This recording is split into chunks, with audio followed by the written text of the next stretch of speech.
ॐ शुक्लाम्बरधरं विष्णुं शशिवर्णं चतुर्भुजं प्रसन्नवदनं ध्यायेत् सर्वविघ्नोपशान्तये।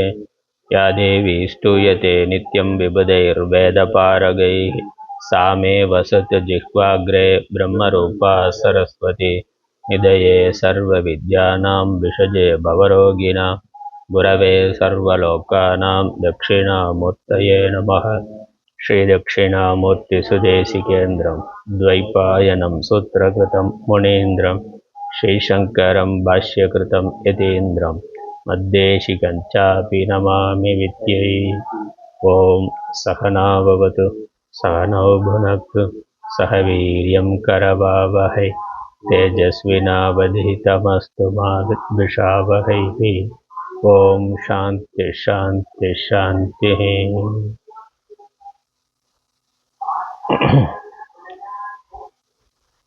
ஞானவாசிஷ்டம் இறைவன். யதஸ் சர்வாணி பூதானி பிரதிபாந்தி ஸ்திதானி ச யத்ரைவோபசமம் யாந்தி தஸ்மை சத்யாத்மனே நமः. பெண்மை பாதியன் பெற்ற களிற்றினை அண்மை தூர மரவகத் துண்ணுவாம் திண்மை ஞானச் சிறப்புயர் வாசிஷ்டம் உண்மையாக ஒருங்குரை செய்யவே. பொன்னுலகத்தினில் புவியில் அந்தரத்து என்னுடை உட்புறத்திலங்குகின்றது மண்ணு சிற்ஜோதியே வடிவம் யாவுமாய் துண்ணுவத பொருள் தொழுதிரஞ்சுவாம்.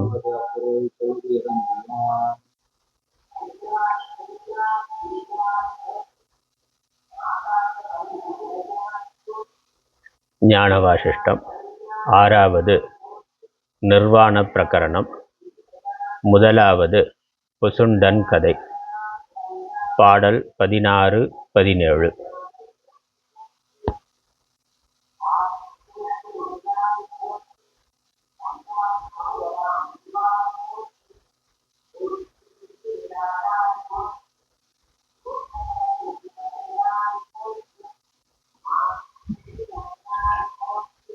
சொன்ன அறிவு தாவரத்தில் துயில் செய் புரி அஷ்டகமுளதாய் இன்னலின்றி ஊமை குருடு என்னலாகிச் சடம்போலாய் முன்னு சத்தா மாத்திரத்தின் நிற்கும் என்ற முனிவரனை பின்னும் ராமன் அன்பினொடும்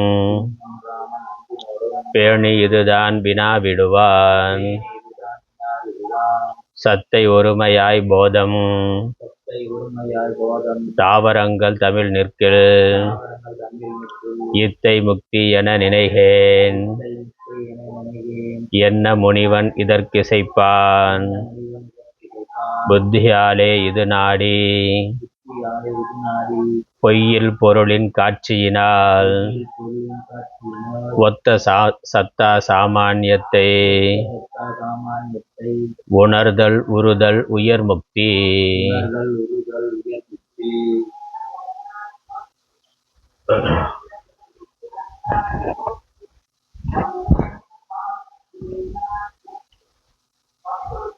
நிர்வாண பிரகரணம் என்ற இந்த இறுதியான 6வது பிரகரணத்தில் தொடக்கமாக முக்தி என்பது என்ன என்பதை வசிஷ்டர் ஸ்ரீராமருக்கு விவரிக்கின்றார்.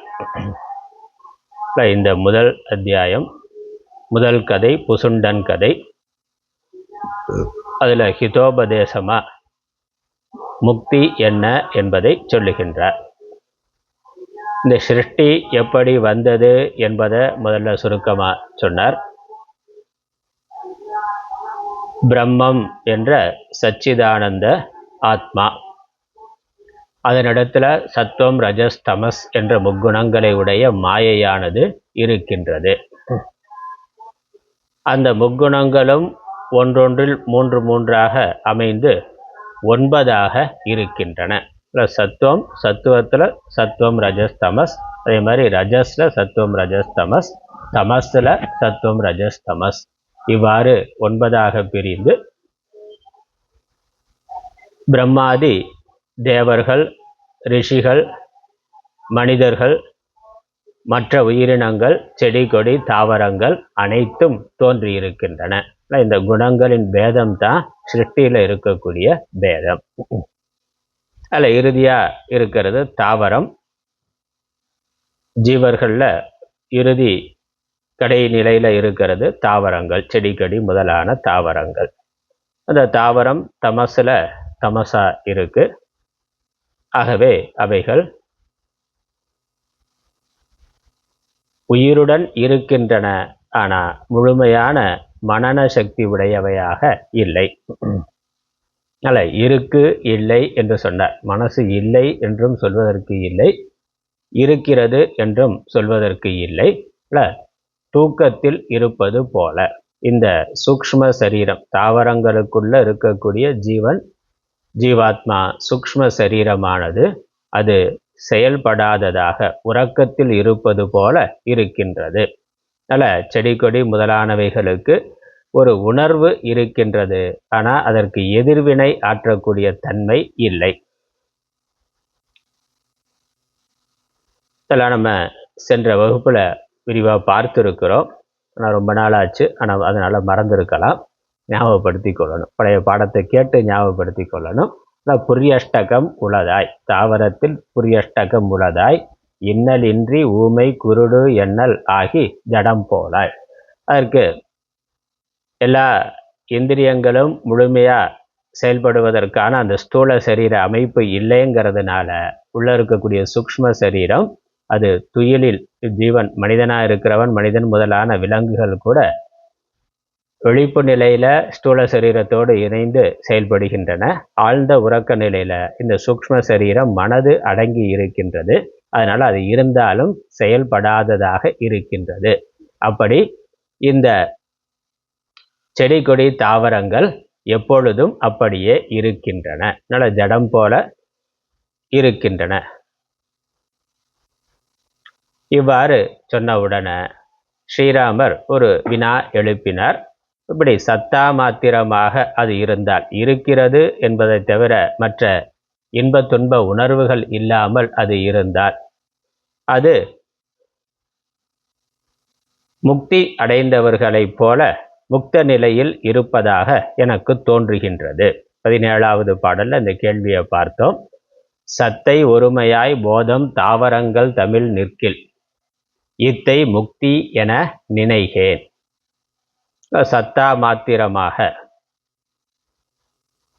தாவரங்கள் இருந்தால், அது இருக்கிறதுன்னு இருக்கு, மற்ற இன்ப துன்ப உணர்வுகள் இல்லை. சூக்ஷ்ம சரீரமானது அது லீனமான நிலையில் தூக்கத்தில் இருப்பது போல, அது யோக நிலையில் இருப்பது போல இருக்கின்றது. அதனால முக்தர்கள் யோகிகளும் கூட அவ்வாறு தான் இருக்கிறார்கள். சாமான்யமாக தூக்க நிலையில எல்லா ஜீவர்களும் அப்படித்தான் இருக்கிறார்கள். ஞானிகள் யோகிகள் யோக சாதனையினால விழிப்பு நிலையிலேயே மனதை சொரூபத்தில் லயமாக்கி இந்திரியங்கள் செயல்படாமல் அவர்கள் அடங்கி இருக்கிறார்கள். அதான் முக்த நிலைன்னு பார்க்கிறோம். இப்போ செடி கொடி தாவரங்களும் அப்படித்தானே இருக்கு, இதற்கு என்ன பேதம் என்று கேட்க என்ன முனிவன் இதற்கு இசைப்பான். வசிஷ்ட முனிவர் அதற்கு பதில் சொல்லுகின்றார். முக்தி என்பது அது அல்ல. முக்தி என்பது சத்தா சாமானியத்தை உணர்தல் என்பதுதான் முக்தி. அதே சமயம் இந்த உலகம் உலக விஷயங்கள் எல்லாம் மித்யா என்ற ஞானத்தினால் அவைகளை நீக்கி, அஞ்ஞானத்தையும் அஞ்ஞான காரியமான வாசனைகளையும் நீக்கி சத்தா சாமான்யமா இருக்கிறது முக்தி. முக்திக்கு ஒரு தெளிவான லட்சணம், புத்தியாலே இது நாடி பொய்யில் பொருளின் காட்சியினால் ஒத்த சத்தா சாமான்யத்தை உணர்தல் உறுதல் உயர் முக்தி. மேலான முக்தி என்பது இதுதான். புத்தியாலே இது நாடி, விசாரத்தினால விவேகத்தினால இந்த உலகம் என்பது என்ன, உடல் என்பது என்ன, நான் யார் என்று இவைகளை விசாரம் செய்ய புகுந்து, இவைகள் நாமரூபம் கல்பிதம் காரியம், இதற்கு ஆதாரமாக ஒரு காரணம் இருக்கின்றது, மூலமாக ஒரு காரணம் இருக்கின்றது, அதுவே சத்வஸ்துவாக இருக்கின்றது. அந்த சத்தில் சச்சிதானந்தமாகிய பிரம்மத்தில் இந்த நாமரூபங்கள் கல்பிக்கப்பட்டிருக்கின்றன என்று வேதாந்த சாஸ்திர விசாரத்தினால புரிந்து கொள்ளுதல். பொய்யில் பொருளின் காட்சியினால், பொய்யில்லாத சத் மாத்திரமாக சத்தாக இருக்கின்ற உண்மை பொருளாக இருக்கின்ற அந்த பரம்பொருளின் காட்சியினால் எல்லா நாமரூபங்களுள்ளும் எது இது இது என்று வேறுபட்டு விளங்கி கொண்டிருக்கின்றதோ அவைகள் என்ன என்று ஆராய்ந்து இந்த எல்லா வேறுபாட்டுக்குள்ளும் வேறுபடாத ஒரு மெய்ப்பொருள் இருக்கின்றது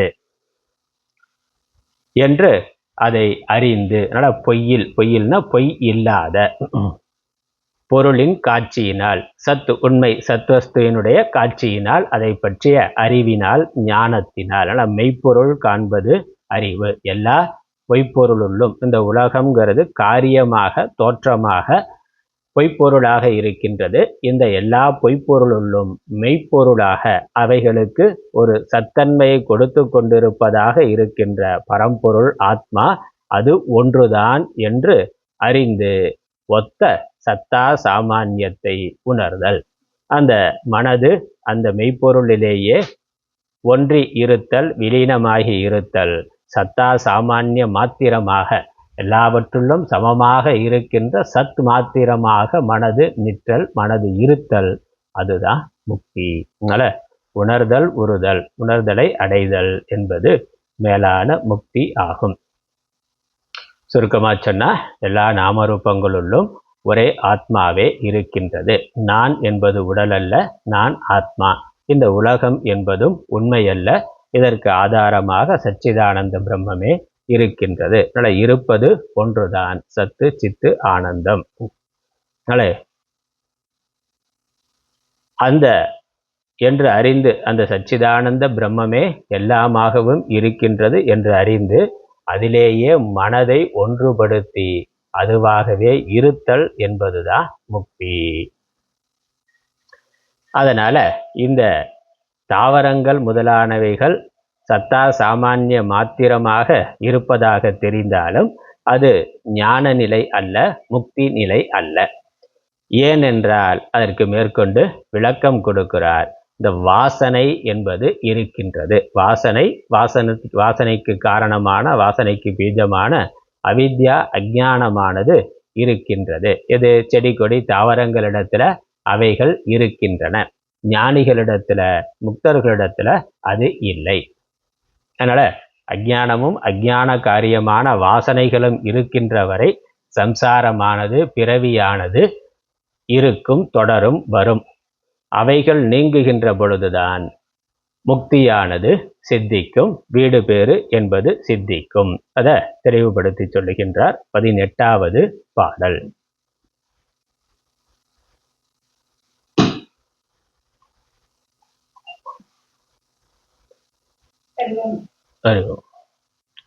கொத்தாகிய வாதனை முற்றும் குறிக்கொண்டு அறிந்து கைவிட்டு சத்தா சாமானிய வடிவமானால் தனி வீடு அதுவென்பர். ஒத்தார் இயரோடு உசாவியும் நூல் உணர்ந்தும்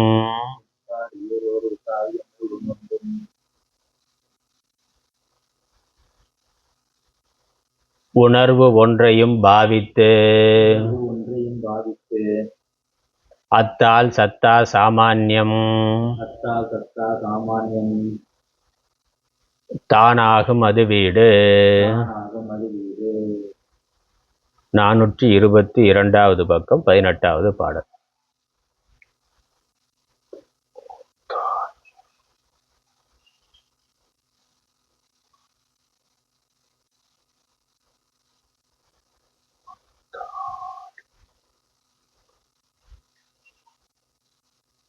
கொத்தாகிய வாதனை முற்றும் குறிக்கொண்டு அறிந்து கைவிட்டு சத்தா சாமானிய வடிவம் ஆனால் தனி வீடு அதுவென்பர். ஒத்தாரியரோடு உசாவியும் நூலுணர்ந்தும் உணர்வொன்றையும் பாவித்து அத்தால் சத்தா சாமான்யம் தானாகும் அது வீடே.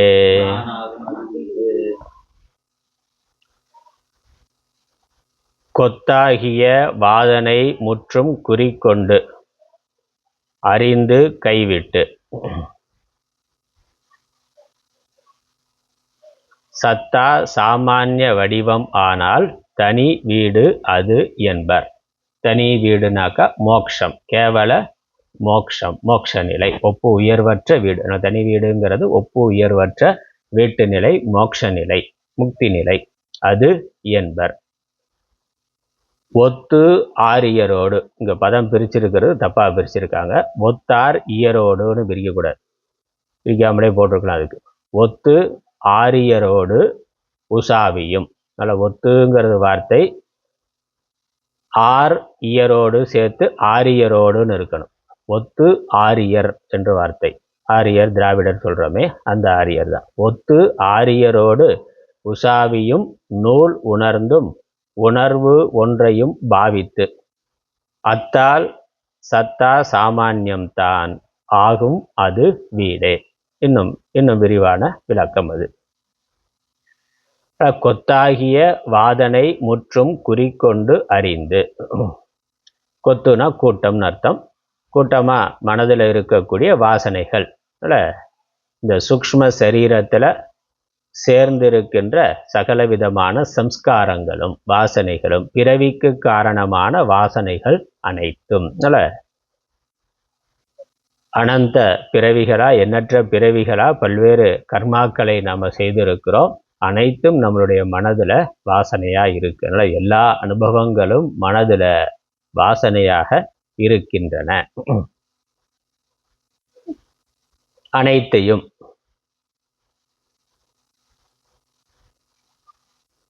குறிக்கொண்டு அறிந்து, அந்த வாசனைகள் வெளிப்படுகின்ற பொழுது அந்த வாசனைகளை ஆராய்ந்து அறிந்து, அதனால நினைவு கொண்டு ஆராய்ந்து அறிந்து, இந்த வாசனை என்ன, எப்படி வருது, வாசனைக்கு காரணம் என்ன என்பதெல்லாம் ஆராய்ந்து அறிந்து பிறகு கைவிட்டு, இந்த வாசனைகள் விஷய அனுபவங்களால வந்திருக்கின்றன, விஷயங்களோ மித்யா பொய்யானவை, அதுதான் அதனால ஏற்பட்ட பதிவுகளும் ஆகவே பொய்யானவை.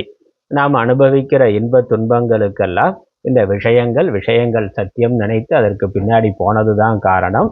அதனால் ஏற்பட்ட வாசனைகள் அவைகள் தான் நம்மை தூண்டி இந்த உலகத்தை நோக்கி நம்மை செலுத்துகின்றன, தள்ளுகின்றன என்பதெல்லாம் புரிந்து, ஆகவே இந்த பிரவிற்த்தி நிவர்த்தியிலிருந்து விடுபட வேண்டும் என்றால், நல்ல சம்சாரத்திலிருந்து விடுபடணும், இன்ப துன்பங்களிலிருந்து விடுபட வேண்டும் என்றால் தர்ம அதர்மத்திலிருந்து செயல்களிலிருந்து விடுபட வேண்டும். பிரவிற்த்தி நிவர்த்தின்னு எல்லா விதமான செயல்களிலிருந்து விலக வேண்டும்.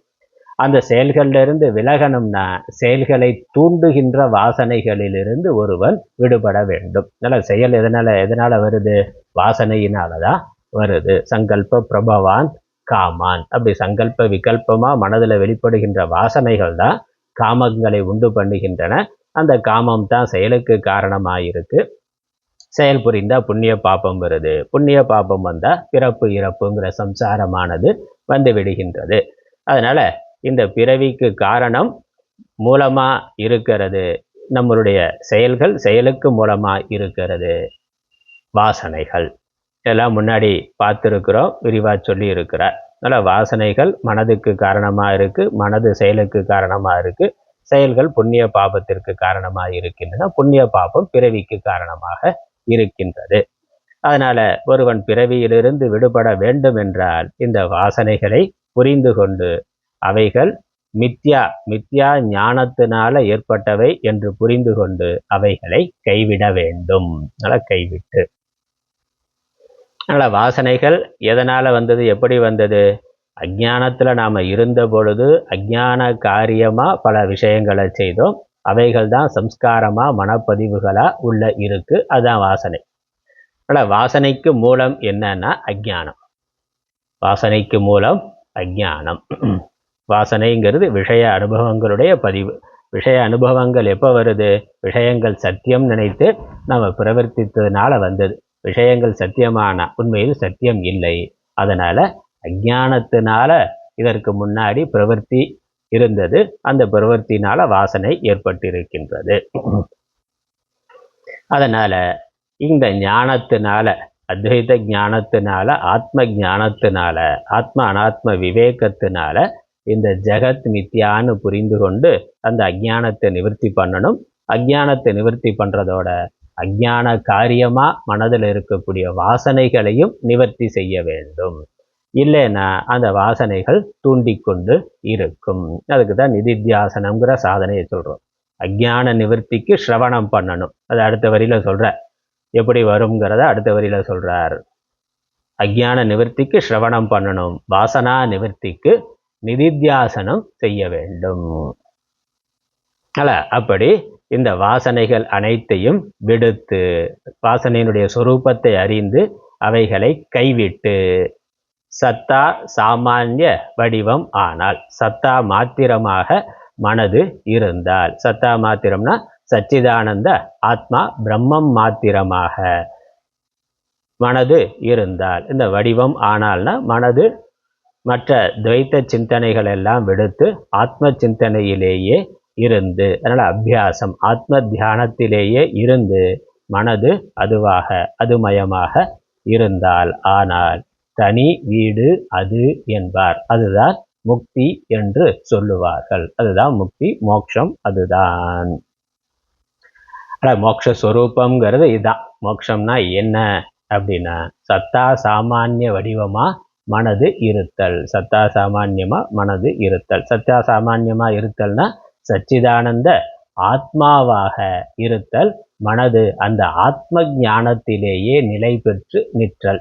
நல்ல அனன்யாஸ் சிந்தையந்தோமாம்னு பகவத்கீதையில சொல்றாரு. வேற்று சிந்தனைகள் எதுவும் இல்லாமல், ஆத்மாவுக்கு அந்நியமாக எதுவும் இல்லை என்ற ஞானத்தினால எல்லா துவைத்த விருத்திகளையும் நீக்கி அகண்டாகார விருத்தியில மனது இருக்கிறது. ஸ்வரூபாகார விருத்தியில மனது இருக்கிறது. சச்சிதானந்த ரூபமா மனது இருக்கிறது. அதுதான் சத்தா சாமானிய வடிவம். சமம் பஷ்யன்கி சர்வத்ர அப்படின்னு பகவத்கீதையில இன்னொரு இடம் வருது. அப்புறம் சர்வத்ர சமதர்ஷனக, எல்லா இடங்களிலும் சமமாக இருக்கின்ற. அதனால் சாமானியம்னா சமமாக இருக்கக்கூடிய வஸ்து எதுவோ அது சாமானியம். சமமாக இருக்கக்கூடிய வஸ்து ஒன்று தான், அது ஆத்மா பிரம்மம். எல்லா நாமரூபங்களுள்ளும் சமமாக வியாபித்து இருக்கிறது சத்தாகிய பிரம்மம், சத்தியமாகிய பிரம்மம். அதை புரிந்து கொண்டு அதுவாக இருத்தல். அதனால் அது அதுவாக இருத்தல்னா ஏதோ சமாதியில் கண்ணை மூடி அதுவாக இருக்கிறது அப்படிங்கிறது இல்லை. அப்படியும் இருக்கலாம். ஆனால் இங்கே அத்வைத ஞானம் என்னது? இருப்பது ஒன்றுதான். அதனால் கண்ணை மூடி இருக்கிற பொழுதும் கண்ணை திறந்து இருக்கிற பொழுதும் எப்பொழுதுமே பிரம்ம திருஷ்டியானது இருந்தால் அதுதான் சத்தா சாமானிய வடிவமாக இருக்கிறது. அதனால் வித்யா வினய சம்பன்னே பிராமணே கவியஸ்தினி. அப்போ இதெல்லாம் பார்க்கிறார். கண்ணை திறந்து பார்த்து கொண்டு இருக்கிற பொழுதே இது யானை, குதிரை, இது நாய், இந்த நாயை சமைச்சு சாப்பிட்றவன், இது பிராமணன் எல்லாம் தெரிகின்றது. அதே சமயம் புத்தியில என்ன இருக்கு? இது எல்லாம் பிரம்மம் என்று இதற்கு எல்லாவற்றுக்கும் ஆதாரமா ஒரே ஆத்மா இருக்கின்றது, பிரம்மம் இருக்கின்றதுங்கிற அந்த ஞான திருஷ்டியானது இருக்கின்றது. அப்படி மனசு இருந்த அதான் சத்தா சாமான்யமா இருக்கிறது, அதுதான் மோட்ச நிலை.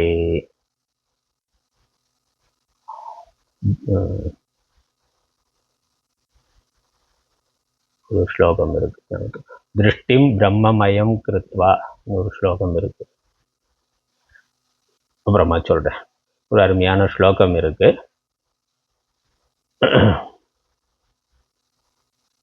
அப்படி இருக்கிறது. அது எப்படி வரும்? விளக்கம் கொடுக்கிறார். ஒத்து ஆரியரோடு உசாவியும். ஆரியரோடு ஒத்து, ஆரியர்னாக்க ஆரியம் அப்படின்னாக்க உயர்ந்த மேலான அப்படின்னு அர்த்தம். ஆரியர்னா மேலான உயர்ந்த விஷயங்களை அறிந்த சான்றோர்கள் என்று அர்த்தம். ஆரியரோடு இணைந்தன, சான்றோர்களோடு, வேதத்தை அறிந்த அறிஞர்களோடு, பண்டிதர்களோடு, ஞானிகளோடு, குருமார்களோடு ஒத்து இருந்து, அவர்களோடு சேர்ந்து இருந்து, அவர்கள்ட்ட இருந்து சாஸ்திரங்களை கேட்டு, உசாவியும், உசாவியும்னா விசாரம் செய்து ஆராய்ந்து. அதனால குருவோடு சத்சங்கத்துல இருந்து, பெரியோர்களுடன் சேர்ந்து விசாரம் செய்தும்னா. அதனால இந்த ஒத்தார் இயரோடுன்னு பிரிச்சிருக்கிறத திருத்திக்கணும். ஒத்தார் இயரோடுனாக்கா அர்த்தமே வராது, பாடம் பிரிக்கிறதுல. ஒத்து ஆரியரோடுங்கிறத புக்கில் ஒத்தார் இயரோடுன்னு பிரித்து போட்டிருக்கான். அதில் ஒத்து ஆரியரோடு உசாவியும் அவர்களோட சேர்ந்து இருந்து குரு மூலமாக வேதாந்த சாஸ்திரத்தை விசாரம் செய்து என்று அர்த்தம். வேற எப்படி ஞானம் வராது. அதனால் ஆத்ம ஜானம் அஜ்ஞான நிவர்த்திங்கிற, அஜ்ஞானம்தான் வாசனைகளுக்கு காரணமாக இருக்குது, வாசனைகளுக்கு தான் கிரியைகளுக்கு காரணமாக இருக்குது. அந்த வாசனை நிவர்த்தி ஆகணும்னாக்கா அஜ்ஞான நிவர்த்தி ஆகணும், அஜ்ஞான நிவர்த்தி ஆகணும்னா ஞானம் வரணும். ஞானம் எங்கேருந்து வரும்? ஞானத்தை கொடுக்கின்ற சாஸ்திரங்களை குரு மூலமாக விசாரம் செய்கிறதுனால ஞானம் வரும். அதனால் இதற்கு வேற வழி கிடையாது, வேற மார்க்கம் கிடையாது. அதனால தெளிவாக சொல்கிறார், ஞானம்தான், ஞானத்தில் இருக்கிறது தான் மோட்சம்.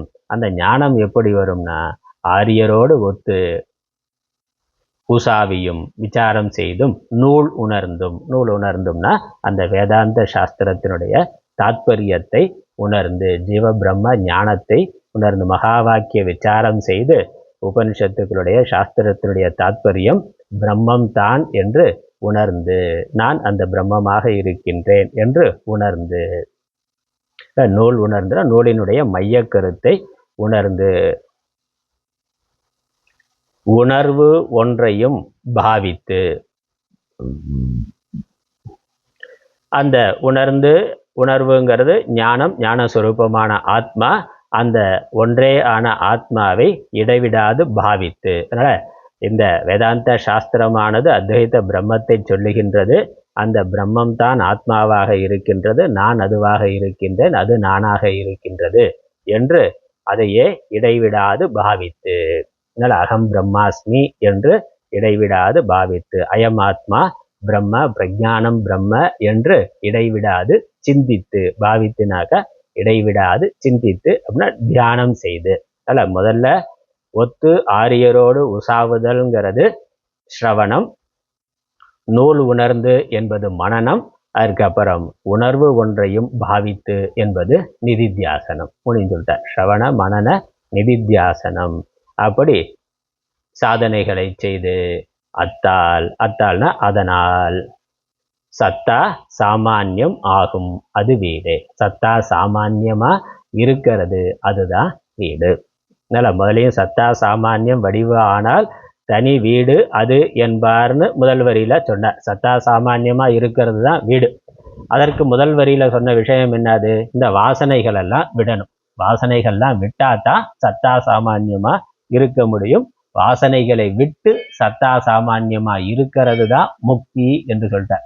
ஏன்னா அதற்கு முன்னாடி தாவரங்கள் செடி கொடிகளும் சத்தா சாமானியமா இருக்கே, அது முக்தி நிலையில இருக்கா என்று ஸ்ரீராமருடைய கேள்வி. சத்தா சாமானியமா இருக்கிறது என்பது மட்டுமல்ல, வாசனைகள் இல்லாம, வாசனைகள் நீங்கி சத்தா சாமானியமா இருந்தா தான் முக்தி. ஏன்னா நம்ம முன்னாடியே விளக்கம் பார்த்துருக்குறோம், ஆழ்ந்த தூக்கத்தில் இருக்கிற பொழுது நம்ம சத்தா சாமானியமாக தான் இருக்கிறோம். தூக்கத்துல இருக்கிற பொழுது வேற விஷய சிந்தனை இல்லாம பேசாம இருந்தா சத்தா சாமான்யமா இருக்கிறது தான். ஆனா உள்ள வாசனைகள் இருக்கிற வரைக்கும் அது முக்தியாக ஆகாது. மீண்டும் அந்த வாசனைகள் வெளிப்படுகின்ற பொழுது சம்சாரமானது வந்துவிடும். அதனால செடி கொடி தாவரங்கள் இப்ப அந்த பிறவியில அந்த அந்த தாவர உபாதியில இருக்கிற பொழுது அந்த செடி கொடி தாவரங்களுக்குள்ள இருக்கக்கூடிய ஜீவன் அந்த தாவர உபாதியில இருக்கிற பொழுது அது சத்தா சாமான்யமா இருக்கிற மாதிரி இருக்கு. அதோட அது பிறவி முக்தி அடைந்து ஜீவன் முக்தி விதேக முக்தியா போயிருமானா போகாது. அந்த நேரத்துல புரியஷ்டகமானது லீனமாகி இருக்கின்றது, செயல்படாம துயில்ல இருப்பது போல இருக்கு. அந்த தாவர ஜென்மம் போய் அடுத்த ஜென்மம் வந்ததுன்னா திரும்ப அந்த புரியஷ்டகம் செயல்படும். வாசனையினால இன்ப துன்பங்கள் வரும், சம்சாரமானது பிறவியானது வரும். அதனால தூக்கத்துல இருக்கிற பொழுது நம்ம மனது புரியஷ்டகம் ஒடுங்கி இருக்கு, மனது ஒடுங்கி இருக்கு, நிம்மதியா இருக்கிறோம், ஆத்மாவா இருக்கின்றோம், சத்தா சாமான்யமா இருக்கிறோம். ஆனா அப்படியே இருந்துட முடியுதான்னா இல்ல, உள்ள வாசனைகள் இருக்கு. அந்த வாசனைகள் வெளிப்பட்டு வெளிப்பை ஏற்படுத்துகின்றன. திரும்ப வெளித்த உடனே என்னாச்சு? மனது வந்து விடுகிறது, வாசனைகள் செயல்படுகின்றன. அதனால பிரவருத்தி நிவர்த்தி ராகத்வேஷம் மற்ற எல்லாம் வருது. அதனால இன்ப துன்பம் வருகிறது, சம்சாரமானது வந்து விடுகிறது. அதனால சத்தா சாமான்யமா இருக்கிறதுங்கிறது இயற்கையாகவும் நடக்குது. அது தற்காலிகமான நிலை. அது ஈஸ்வரன் ஒரு அனுகிரகத்தினால அப்படி வச்சிருக்கிறார். கொஞ்ச நேரமாவது ஒரு நாளைக்கு நிம்மதியா இருக்கட்டுமேனு தூக்கத்தை கொடுத்து அதுல சொரூபத்துல இருக்க வைத்திருக்கிறார். அப்புறம் விழிப்பு நிலையில கூட சில சமயங்கள்ல வேற எந்த பிரவர்த்தியும் வேற எந்த சிந்தனையும் இல்லாம இருக்கிற பொழுது அந்த ஒரு அனுபவம் இருக்கு, சுக அனுபவம்ங்கிறது இருக்கின்றது. எப்பெல்லாம் மனது ஒடுங்குகின்றதோ அப்பெல்லாம் நம்ம சத்தா சாமான்யமா இருக்கிறோம். தூக்கத்துல ஒடுங்குது, அல்லது விழிப்பு நிலையில தியானத்துல இருந்தா ஒடுங்குது, இல்லை வேற ஏதோ விஷயத்தை பார்த்து விஷயத்துல மனசு போனா ஒடுங்குது. சில சமயங்கள்ல எந்த புண்ணிய பாப்பமும் செயல்படாம ஒரு நியூட்ரலா இருக்கிற பொழுது மனது ஒடுங்கி இருக்கின்றது. அந்த சமயத்துல எல்லாம் நம்ம சத்தா சாமான்யமா தான் இருக்கிறோம். ஆனா அது வீடு என்று சொல்ல முடியாது. அது வீடு மாதிரி இருந்தாலும் அது தற்காலிகமான நிலை. நிரந்தரமான விடுபட்டு இருக்கக்கூடிய நிலை தான் முக்தி நிலை. நிரந்தரமான விடுதலை எப்போ வரும்? வாசனை நீங்கி இருக்கிற பொழுதுதான் வரும். அதனால கொத்தாகிய வாசனை முற்றும் குறிக்கொண்டு அறிந்து கைவிட்டுனா, இந்த சம்சாரத்தை உண்டு பண்ணுகின்ற வாசனைகளுடைய சொரூபத்தை அறிந்து அவைகளை முற்றிலும் கைவிட்டு விட்டு இருக்கிற நிலைதான். அது மனதில் இல்லாம அந்த வாசனாக்ஷயம் ஏற்பட்டு மனோநாசம் ஏற்பட்டு இருக்கின்ற நிலைதான் சத்தா சாமானிய நிலை. அப்படி சத்தா சாமானிய நிலை இருக்கிறது தான் முக்தி என்று முதல் வரியில சொன்னார். ரெண்டாவது வரியில அது எப்படி சித்திக்கும்ங்கிறதுக்கு தான் சாதனம் ஸ்ரவண மனன நிதித்தியாசனம்ங்கிறத சொல்லி இருக்கின்றார். ரொம்ப ரொம்ப முக்கியமான ஒரு பாடல். முக்தியினுடைய சொரூபம் என்னங்கிறதும் அந்த முக்தி எப்படி வரும் என்பதும் ரொம்ப தெளிவா இந்த 2 பாடல்கள்ல சொல்லப்பட்டிருக்கு. 17, 18 2 பாடல்லையும் ரொம்ப அழகா சொல்லப்பட்டிருக்கு. இதை இன்னும் கொஞ்சம் விவரித்து அடுத்தடுத்த பாடல்கள்ல சொல்றார். இந்த வாசனை நீங்கணும் என்பதற்கான விஷயத்தை விரித்து சொல்லுகின்றார். 19வது பாடல். துயிலை உள்ளே உருமந்தம் ஆகும் விதையோடு உருமுளை போல் பயில் வாதனைகள் சுழுத்தியதாம் படரும் ஜென்மம் பல கொடுக்கும் செயிர் செய் மனனம் உள்ளிறந்து செறி வாதனைகள் துயில் சுழுத்தி குயிலும் ஜடமாம் திறத்தாலே கொடிய பிறவி துயரளிக்கும் துயிலை உள்ளே ஒரு மந்தம்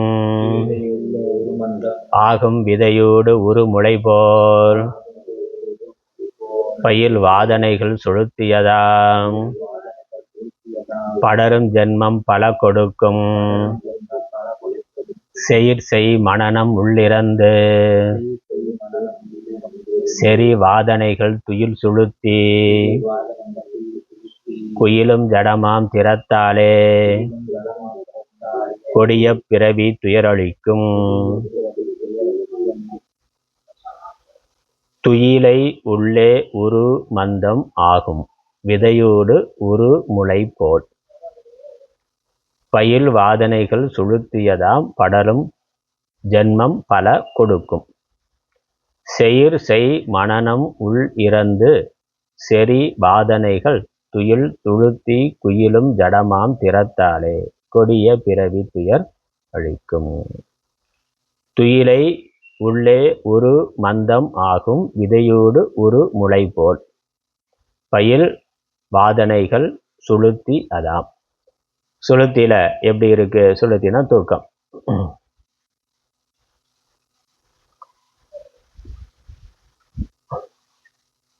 துயிலை உள்ளே விதையோடு ஒரு முளை போல, விதைக்குள்ள இருக்கக்கூடிய முளை மாதிரி. விதை இருக்குன்னா விதைக்குள்ள அந்த என்ன செடி வரணுமோ அதற்கான சகலமும் உள்ள இருக்கு. அதில் பூ, காய், கனி, அதோட இலைகள் எல்லாமே அந்த விதைக்குள்ள இருக்கு. ஆனால் வெளிப்படாமல் இருக்கு. அந்த விதை அதற்கான முளைக்கிறதுக்கான சூழ்நிலை ஏற்படுகின்ற பொழுது மண், தண்ணீர், காற்று இவைகளோடு சேர்ந்து அது முளைப்பதற்கான சூழ்நிலை ஏற்படுகின்ற பொழுது அதுல இருந்து முழு மரமானது வெளிப்படுகின்றது. அப்ப விதை அது முக்கிய நிலையில இருக்கான்னா இல்ல, அது முளைப்பதற்கு தயாரான துடிப்போடு இருக்கின்றது. வருத்த விதைனா அதுல ஒன்றும் இருக்காது. ஞான நிலையை வருத்த விதைன்னு சொல்றோம். ஞானத்தினால இந்த புண்ணிய பாப கர்மாவானது வறுக்கப்பட்டு விடுகின்றது. வருத்த விதையா இருந்தா அது திரும்ப முளைக்காது. ஆனா அந்த சாமானிய விதையானது இப்பொழுது அதுல எதுவும் வெளிப்படாம இருந்தாலும் வெளிப்படுவதற்கான சகலமும் அதிசூக்ஷ்மமா உள்ளே இருக்கின்றது. அதான் உள்ளே உரு மந்தம் ஆகும், நித்திரையின் உள்ளே. அதனால துயிலை உள்ளே உரும்னா தூக்கத்துக்குள்ள உள்ளே என்ன இருக்கு? மந்தமாய் இருக்கும் விதையோடு முளை போல. தூக்கத்துல அல்லது செடி கொடி தாவரங்கள்ல அதனுடைய வாசனையானது, அந்த ஜீவனுடைய வாசனையானது விதைக்குள்ள முளை இருக்கிற மாதிரி இருக்கு. தூக்கத்துல இருக்கிற மாதிரி அது இருக்கின்றது. அதனால வாசனை இல்லாம போறது இல்லை. வாசனை இருக்கிற வரைக்கும் ஜன்மா இருக்கு. அதான் சொல்ற. எங்க இந்த நிலையில அது தூக்கத்துல இருக்கிற நிலையோ அல்லது தாவரங்கள் அதற்குள்ள அதனுடைய அந்த ஜீவனுடைய வாசனைகள் அது முளை போல உள்ளே இருந்து கொண்டு இருக்கின்றது. சுளுத்தியதாம் படரும் ஜென்மம் பல கொடுக்கும். வாதனைகள் சுளுத்தியதாம். அப்படி வாசனைகள் தூங்கி கொண்டு இருக்கின்றன. வாசனை தூக்கத்துல இருக்கிற போல என்ன ஆகுதுன்னா வாசனை தூங்கி கொண்டிருக்கின்றது. அப்புறம் படரும் ஜென்மம் பல கொடுக்கும். அந்த வாசனையானது வெளிப்படுகின்ற பொழுது அடுத்தடுத்து பல பிறவிகளை அது கொடுக்கும். தூக்கத்துல இருக்கிறவன் அந்த நேரத்துல மனதுல வாசனைகள் அடங்கி இருந்தாலும், அந்த மனது சொரூபத்துல அடங்கி இருந்தாலும் அஞ்ஞானம் அங்க இருக்கு.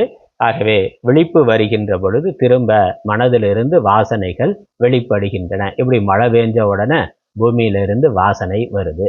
அது மட்டுமல்ல, அது வரைக்கும் காய்ந்து வறண்டு போன நிலமானது ஒண்ணுமே இல்லாம ஒரு பாலை நிலம் மாதிரி இருக்கு. ஆனா ஒரு நல்ல மழை பெய்ந்தா அதுல இருந்து புழு பூச்சிகள்ல இருந்து செடி கொடி தாவரங்கள் எண்ணற்ற உயிரினங்கள் வெளியே வருது. அப்ப இது வரைக்கும் எங்க போச்சு? எல்லாம் முக்தி அடைஞ்சு போச்சானா? எங்கேயும் முக்தி அடைந்து போகல. எல்லாம் மண்ணுக்குள்ள மண்ணாக அதிசூக்ஷ்மமாக வெளிப்படாமல் இருந்தது. அது வெளிப்படுவதற்கான அந்த சூழ்நிலை ஏற்படுகின்ற பொழுது அவைகள் வெளிப்படுகின்றன. அதே மாதிரி தாவரம் செடி கொடிகள்ல அந்த ஜீவன் வாசனைகளோடு உள்ள வெளிப்படாம இருக்கிறான். அதனால சூக்ஷ்ம சரீரம் புரியஷ்டகம் துயில்ல இருக்கிற மாதிரி இருக்கு. அந்த சரீரத்துக்குள்ள இருந்து எவ்வளவு செயல்பட முடியுமோ அந்த அளவுக்கு மட்டும் செயல்படுகின்றது. அப்போ ஒரே ஒரு தொடு உணர்ச்சி மட்டும் அதற்கு இருக்கு. புறத்துல இருக்க சில இன்ப துன்பங்கள் அது உணரலாம். ஆனா அதற்கு பெரிய அளவுல அந்த சுக துக்க அனுபவம்ங்கிறது இல்லை.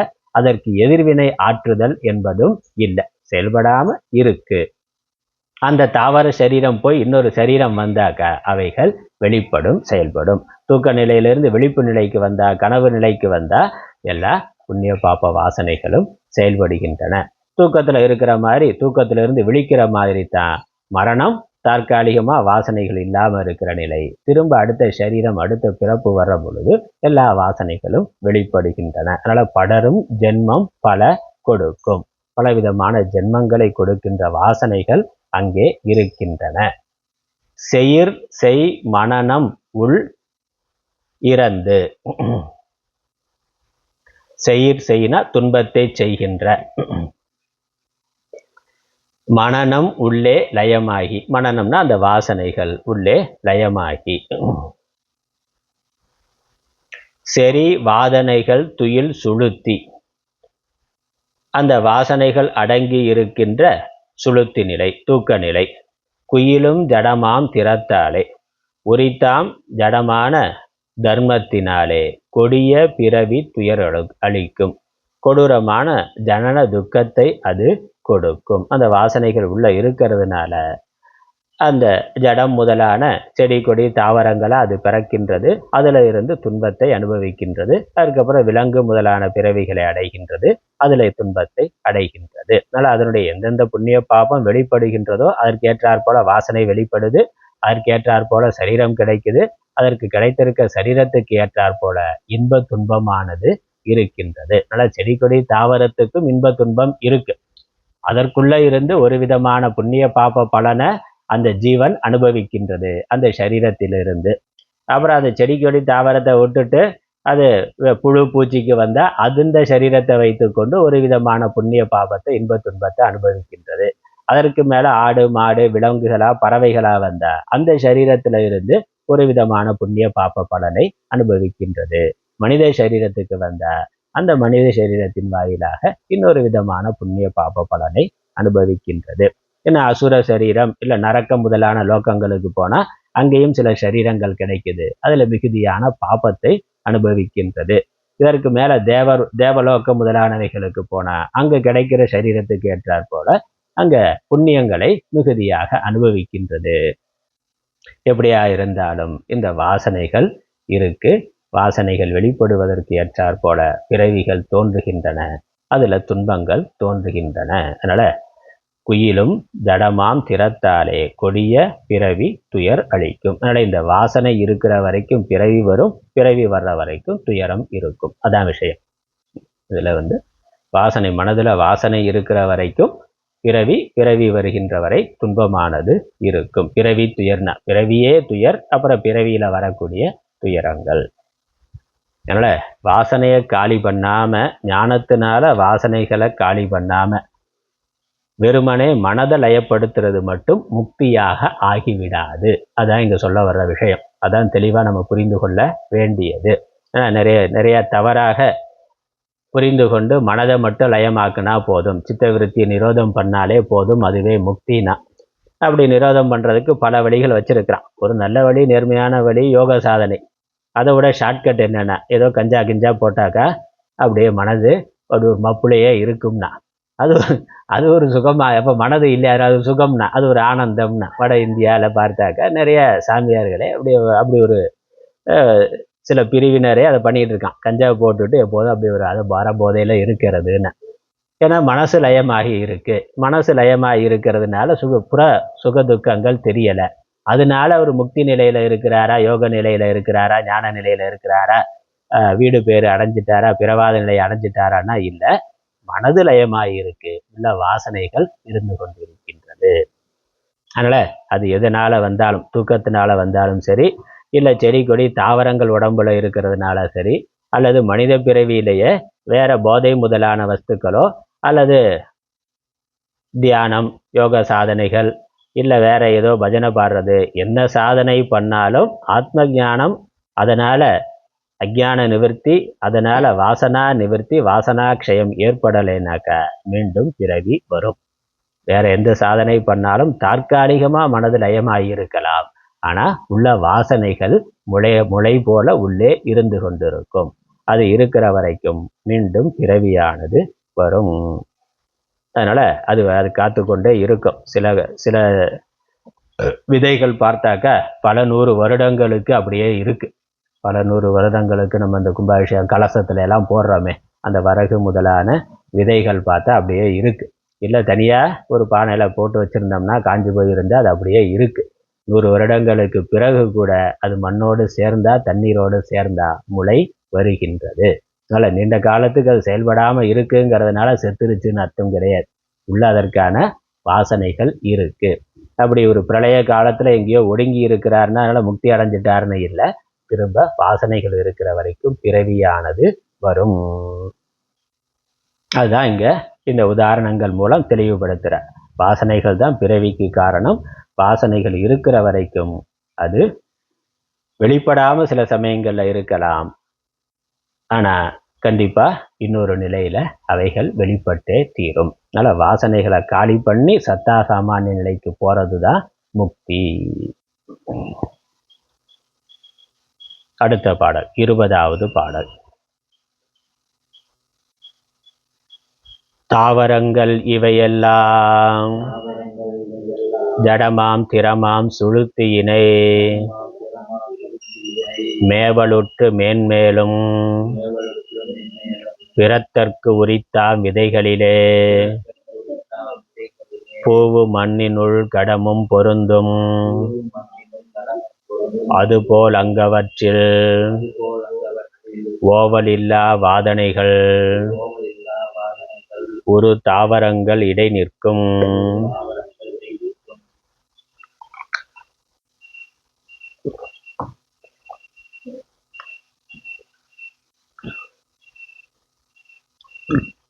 தாவரங்கள் இவையெல்லாம் ஜடமாம் திறமாம் சுளுத்தியினை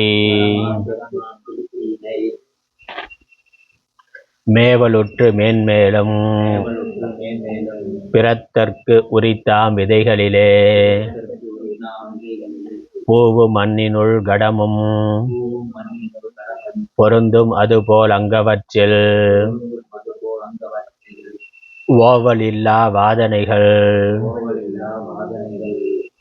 ஒரு தாவரங்கள் இடை நிற்கும்.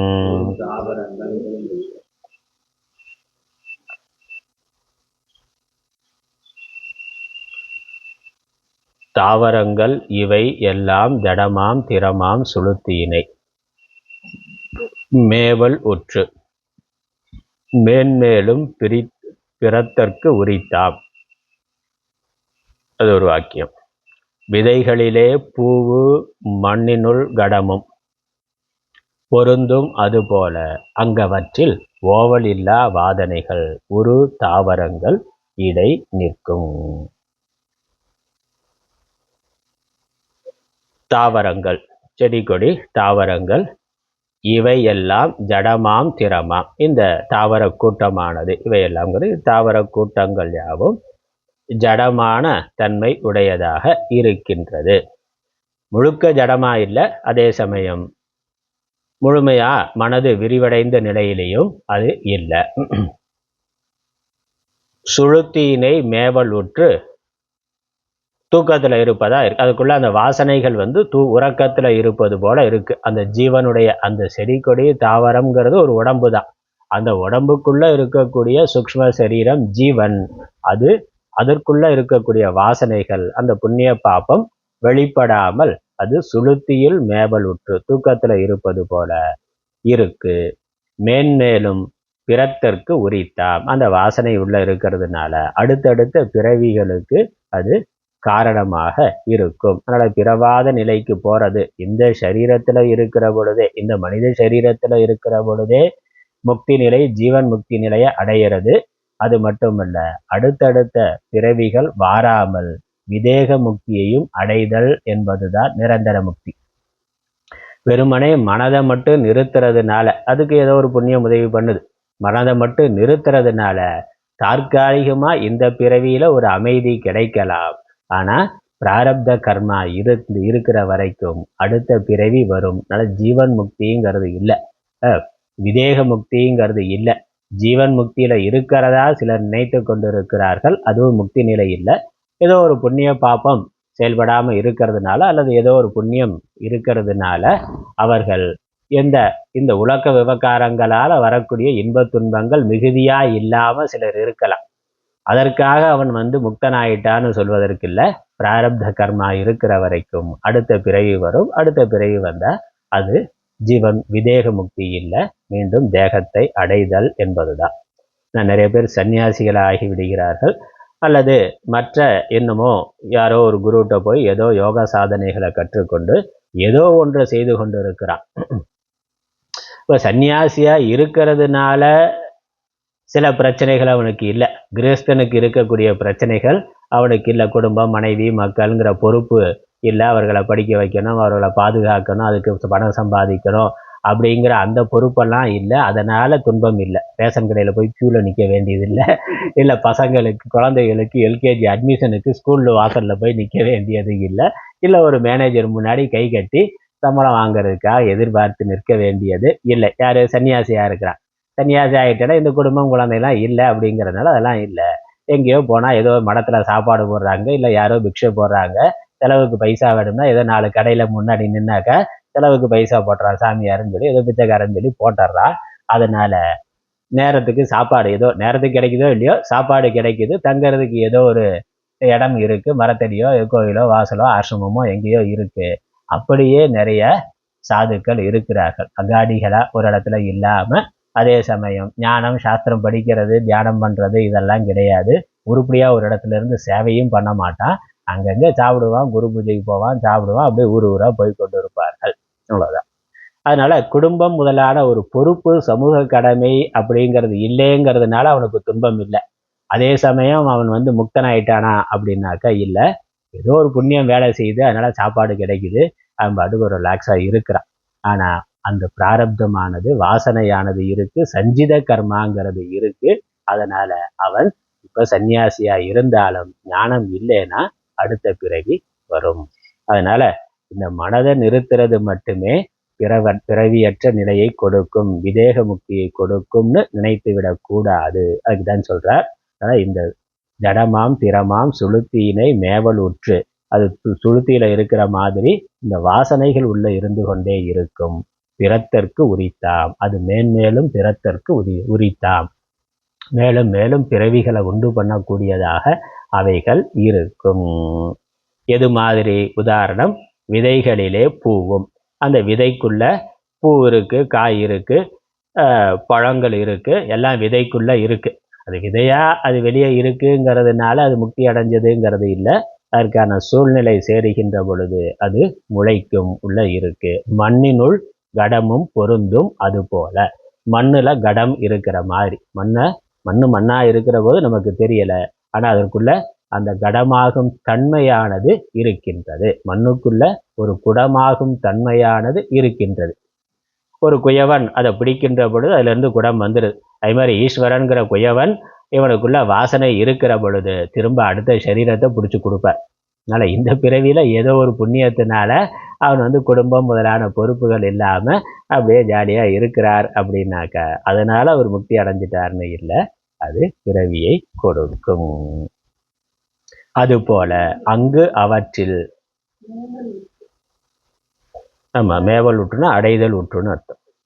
மேவல்னா மேவுதல், மேவுதல் உற்று, அடைதல் உற்று, அடைதல் அடைந்து அப்படின்னு அர்த்தம், வந்து சேர்ந்துன்னு அர்த்தம். மேன்மேலும் மேன்மேலும் பிறத்தற்கு உரித்தாம். அதுபோல ஓவல் இல்லா வாதனைகள், அதனால ஓவல் இல்லா வாதனைகள், ஓவல்னா வரையறை இல்லாத அளவில்லாத வாசனைகள் ஒரு தாவரங்கள் இடை நிற்கும். அதனால செடி கொடி தாவரங்கள்ல இந்த எல்லையற்ற வாசனைகள், எண்ணற்ற பிறவிகளை உண்டு பண்ணுவதற்கான, சம்சாரத்தை உண்டு பண்ணுவதற்கான இதற்கு முந்தின அநேக பிறவிகள்ல சேர்த்த அந்த புண்ணிய பாபங்கள் வாசனைகளாக உள்ளே இருக்கின்றன. ஒரு தாவரங்கள் இடை நிற்கும், அந்த தாவரங்களிடத்துல அந்த வாசனைகள் இருக்கின்றன.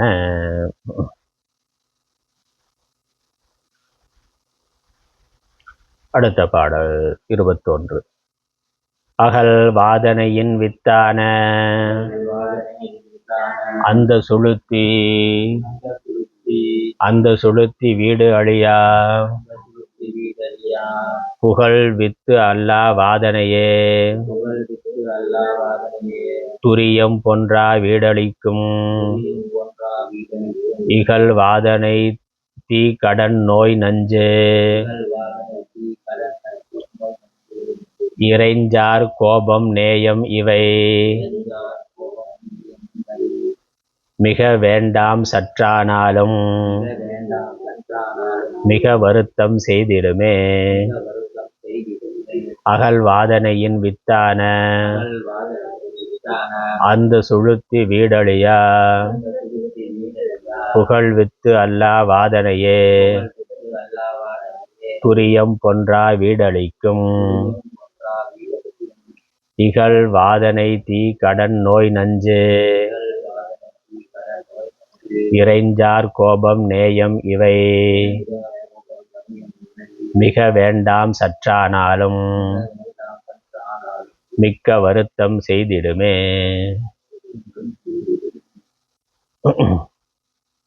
அகல் வாதனை, அகல்னா அகன்ற, விரிவான விஸ்தாரமான முடிவற்ற. முதல்ல ஓவல்னு சொன்னாரே, அதுக்கு இன்னொரு வார்த்தை அகல், அகண்ட. ஓவல்னா ஓவுதல், ஓவுதல்னா குறைதல் அர்த்தம். ஓவுதல் குறைதல் இல்லாத, அதேதான் அகல் அகன்ற, முடிவில்லாத, எல்லையற்ற. வாசனையின் வித்தான, வாசனைகளினுடைய விதை. வாசனையினுடைய விதை அஜ்ஞானம். அதனால் அஜ்ஞானமும் அஜ்ஞான காரியமான வாசனையும் அது இருக்கிற வரைக்கும். அதனால் வாதனையின் வித்துன்னு சொல்லியிருக்கு. வாதனையின் வித்துனா வாசனையின் வித்து, வாசனையின் விதை அஜ்ஞானம். அஜ்ஞானமும் அஜ்ஞான காரியமான வாசனைகளும் அந்த சுளுத்தி, அது சுளுத்தி நிலையில இருக்கு. அது அழிந்து போகவில்லை, சுளுத்தி நிலையில செயல்படாத லீனமான நிலையில இருக்கு. தூக்கத்துல அப்படித்தான் இருக்கு. தூக்கத்துல அஜ்ஞான நாசம்ங்கிறதோ புண்ணிய பாப நாசம்ங்கிறதோ ஏற்படுவது இல்லை. ஏன் ஏற்படுவதில்லைன்னு தெரியுது, விழித்த உடனே தெரியுது. அதில் தூக்கத்துல ஒரு பிரம்மானந்தத்துல இருந்தாலும் விழித்த உடனே திரும்ப பழைய எல்லா நினைவுகளும் வந்து விட்டது. நேற்று எங்க விட்டாரோ அங்க தொடர்கிறார். அதெல்லாம் இருக்கு. அப்ப என்னது, அது அந்த நேரத்துக்கு செயல்படாம இருந்தது. அதே மாதிரி செடி கொடி தாவரங்கள்ல இருக்கிற பொழுது அந்த வாசனைகள், அதுவும் அதற்கு மூலமான அஜ்ஞானமும் செயல்படாமல் இருக்கின்றன. அதனால அந்த நிலையில இருக்கிறது. அதுவே வீடு அழியா, அது வீட்டை கொடுத்து விடாது. அது வீட்டு நிலை, மோட்ச நிலை, முக்தி நிலை என்பது இல்லை. அந்த சுளுத்தி நிலையானது, வாசனைகள் வெளிப்படாம இருக்கிற நிலையானது வீட்டை கொடுக்காது. வீடு மோட்சத்தை அது கொடுக்காது. அது மோட்சம் அல்ல. அப்ப எது மோட்சம்? புகழ் வித்து அல்லா வாதனையே துரியம் போன்றா வீடு அளிக்கும். வித்து அல்லா வாசனை, விதை இல்லாத வாசனைனா அஜ்ஞானமும் அஜ்ஞான காரியமும் நீங்கிய அந்த நிலை. துரியம் போன்றான பொன்றியன்னு அர்த்தம். துரிய நிலையில் இருக்கின்ற வீடு அளிக்கும், மோட்சத்தை கொடுக்கும். அஜ்ஞானமும் அஜ்ஞான காரியமான வாசனைகளும் நீங்கிய அந்த நிலையே துரியம் என்ற மோட்சத்தை கொடுக்கும். அதனால என்ன பண்ணணும் சொல்றார். இகழ் வாதனை வாசனை, இகழுகின்ற, இகழப்படுகின்ற, இகழத்தக்க அப்படின்னு அர்த்தம். இகழ்னா வாசனை, தீ, கடன், நோய், நஞ்சு, இறைஞ்சார்னா பகைவர், கோபம், நேயம்னா பற்று. இவை மிக வேண்டாம் சற்றானாலும், கொஞ்சம் கூட இல்லாம இவைகளை அழித்து விட வேண்டும். ஏன்னா இது இருந்தா மிக்க வருத்தம் செய்திடுமே. கொஞ்சமாவது இருந்துட்டு, கொஞ்சம் தானே இருந்துட்டு போகுதுன்னு விட்டாக்கா பிறகு அது விருத்தி அடைந்து பெரிய துன்பத்தை கொடுக்கும். இதெல்லாம் சொல்ற. அதனால வாசனை கொஞ்சமா இருந்தாலும், ஜடபரதர் கதை பார்க்கிறோம். எல்லா பற்றியும் விட்டுட்டார். தன்னிடத்துல இருந்த ஒரு மான் மேல மட்டும் ஒரு சிறிய பற்று இருந்தது. அவருடைய ஆசிரமத்துல வளர்ந்த மான். ஐயோ நம்ம போயிட்டாக்கா இந்த மான் எப்படி வாழும்னா, அதுக்கு யார் சாப்பாடு கொடுப்பா, நம்மளை சார்ந்து இருந்ததேன்னு அந்த ஒரு பற்று மட்டும். இந்த மாதிரி ஏதோ ஒரு விதத்துல ஒரு துளி வாசனை இருந்தாலும் மிக்க வருத்தம் செய்திடுமே. அதோட லௌகிக்கமாகவும் சொல்றார். இந்த தீயில எல்லாத்தையும் அழிச்சிட்டேன், கொஞ்சமா மட்டும் இருந்துட்டு போகுதுன்னு விட்டாக்கா இருக்குமான்னு, அந்த தீ திரும்ப காற்றடித்தா அது பரவி பெரியதாக ஆகிவிடும். நல்லா நெருப்பு பிடிச்சி எரிஞ்சாக்கா முற்றிலும் ஒரு பொறி கூட இல்லாமல் அதை அழிக்கணும். கொஞ்சம் தானே இருந்துட்டு போகுது, ஒரு வாரமாக எரியுது தானே, அது பாட்டுக்கு எரிஞ்சிட்டு போகுது அப்படின்னு விட்டாக்கா மீண்டும் அது படவி விடும். ஆனால் தீயில மிச்சம் வைக்கக்கூடாது, கடன்ல மிச்சம் வைக்கக்கூடாது. கடன் தானே கொஞ்சமாக தானே இருந்துட்டு போகுதுன்னு விட்டா அப்புறம் அது வட்டி, அப்புறம் வட்டிக்கு மேலே வட்டி, வட்டிக்கு மேலே குட்டி எல்லாம் போட்டு மொத்தமாக சொத்தையே காலி பண்ணிவிடும். அதனால் கடன்லையும் மிச்சம் வைக்கக்கூடாது. இதே மாதிரி நோயிலையும் எல்லாம் சரியாக முழுக்க சரி பண்ணணும். மருந்து எடுத்துக்கொண்டு முழுக்க சரி பண்ணணும். 2 நாள் 3 நாள் மாத்திரை சாப்பிட்ட உடனே சரியாயிடுச்சு அவ்வளோதான் அப்படின்னா உள்ள அதோட விதை இருக்கும். அது திரும்ப வேலை செய்யும். அதனால் நோயிலையும் மிச்சம் வைக்கக்கூடாது, முற்றிலும் குணமாக்கணும். நஞ்சு விஷம். விஷம்னாக்க அதுவும் முற்றிலும் முறிக்கப்பட வேண்டியது. சிறிதளவு இருந்தாலும் அது மேலும் அதிகமாகும். இறைஞ்சார்னா பகைவர்களையும் மிச்சம் வச்சிருந்தாக்க எதிரியை முற்றிலுமாக அழித்து விட வேண்டும். 1-2 பேர் தானே நான் கருணை காட்டுகிறேன் மன்னிச்சு விடுறேன்னாக்க அவன் அப்புறமா 1000 பேரை பெருக்கி கொண்டு வருவான். எதிரியிலையும் பகைவன் இடத்துலையும் மிச்சம் இருக்கக்கூடாது. கோபமும் முற்றிலுமாக ஒழிக்கப்பட வேண்டியது. சிறிதளவு மனதில் இருந்தாலும் அது பிறகு பெரிதாகும். அதே மாதிரி நேயம், பற்று, உலகப்பற்று, எல்லா பற்றையும் விட வேண்டும். ஏதோ ஒண்ணுல மட்டும் இருக்குன்னு சொன்னாலும் அது அடுத்தடுத்த கொண்டு வரும். இத்தனை விஷயங்கள் வாசனை ஒழிக்கணுங்கிறத சொல்ல வந்தார். அதோட இதெல்லாம் தர்ம சாஸ்திரங்கள்ல இருக்கிறது. வாசனை, தீ, கடன், நோய், நஞ்சு, பகைவர், கோபம், நேயம் இவை மிக வேண்டாம் சற்றானாலும். இது கொஞ்சம் இருந்தாலும் அது வேண்டாம். அது மிக விடக்கூடாது, அது இருக்க விடக்கூடாது. இருந்தா என்ன ஆகும்? மிக வருத்தம் செய்திருமே. மீண்டும் அது வளர்ந்து துன்பத்தை கொடுக்கும். மேற்கொண்டு நாளை பார்க்கலாம். ஈஸ்வரோ குருராத்மேதி மூர்த்தி பேத விபாகினே व्योमवत्याप्तदेशाय दक्षिणामूर्तये नमः. ओम पूर्णमदः पूर्णमिदं पूर्णात् पूर्णमुदच्यते पूर्णस्य पूर्णमादाय पूर्णमेवावशिष्यते. ओम शांति शांति शांति. हरि ओम.